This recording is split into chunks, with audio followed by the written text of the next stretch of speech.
टाळ मृदुंगाचा गजर, ज्ञानोबा माऊलीचा जयघोष आणि भक्तिमय वातावरणात संत तुकाराम महाराजांच्या पालखीचे आज पुण्यात आगमन झाले।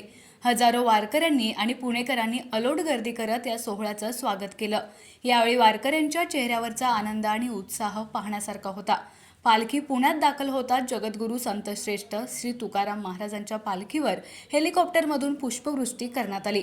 आकाशातून झालेल्या फुलांच्या वर्षावानं संपूर्ण परिसर न्हाऊन निघाला आणि सोहळ्याची भव्यता अधिकच वाढली। पालखी मार्गावर पुणेकरांनी विविध ठिकाणी रांगोळ्या काढून आणि पताका लावून आनंदाचं, चैतन्याचं आणि नयनरम्य सोहळ्याचं वातावरण तयार केलं होतं। अनेक ठिकाणी भाविकांना पाणी आणि फराळाचं वाटपही करण्यात आलं। पुणेकरांच्या या आदरातिथ्यानं वारकऱ्यांनी समाधान व्यक्त केलं। यावेळी माऊलीच्या गजरात पुणेकरांनी तुकोबांच्या पालखीचं उत्स्फूर्त स्वागत केलं। वारकरी दिंड्यांनी भक्तिगीतांच्या तालावर ठेका धरला होता। लहान मुलांपासून ते वयोवृद्धांपर्यंत सर्वच जण या सोहळ्यात तल्लीन झाले होते। पालखीचे आगमन हे पुणे शहरासाठी एक मोठा उत्सवच असतो, जो धार्मिक आणि सांस्कृतिक परंपरेचं दर्शन घडवतो।